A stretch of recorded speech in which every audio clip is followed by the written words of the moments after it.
Okay, let's talk a little bit about common stock versus preferred stock.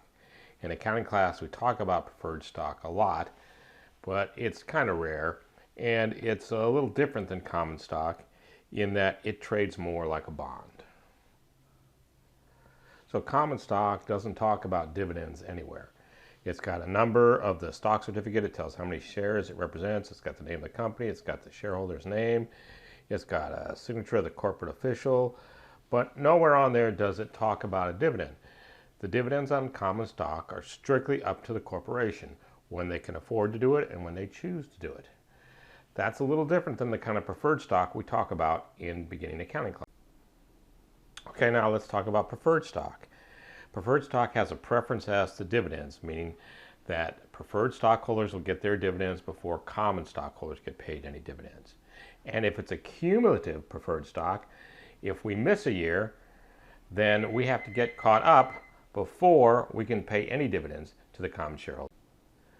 Preferred stock also has a preference as to liquidation. So when we close up the company and we sell off all the assets and we start paying off our money that we owe, we'll pay off all the debt holders, and then we'll pay the preferred stockholders, and then we'll pay the common stockholders. So remember, the common stock certificate didn't talk about dividends.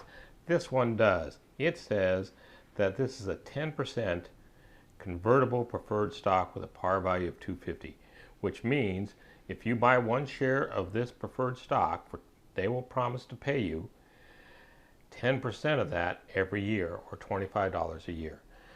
They're not guaranteeing that they're going to pay it, but they're going to do their best. And in fact, since it's preferred stock, you get paid before any common stockholders. And so what's going to happen if this company discovers the biggest gold mine in the history of mankind? How much are you going to get? Well, you're going to get $25. So you may decide that preferred stock is not what you want to own. This is called convertible preferred stock. So this one will let you change from preferred stock to common stock. And what will happen to the price of common stock if they find the biggest gold mine in the history of mankind? Well, the common stock will go way up in value. Preferred stock trades more like a bond. As interest rates go up, the price of the preferred stock goes down. All right, so let's sell this preferred stock. We're Cactus Exploration and Mining Corporation, and 10% is the correct interest rate, so we're going to sell these at face value. And let's pretend like we sell 400 shares. So we're going to debit cash for $100,000 and credit preferred stock for $100,000. 400 shares times $250 a share gives us $100,000. And this account, this is the par value account for preferred stock.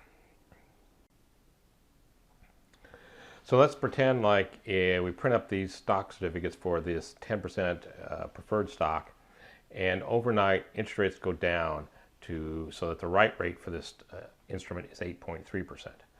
Well, then people will be willing to pay more for this 10% instrument since the right rate is 8.3. And so what we're going to do is sell these for more than their face value.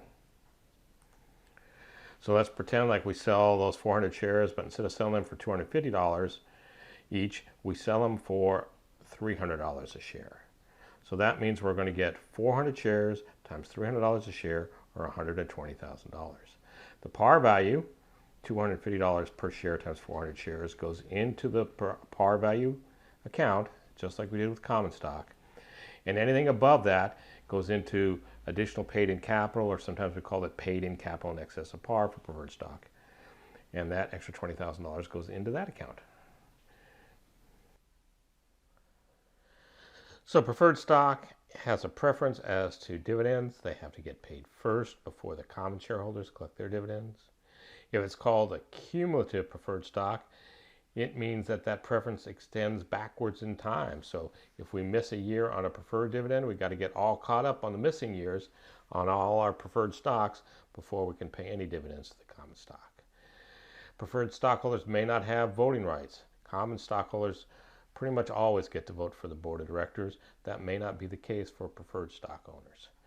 Also, when we liquidate, when we close up the company, the debt holders will get paid first, then the preferred stockholders, and finally the common stockholders. And the preferred stock talks about a dividend right on its face.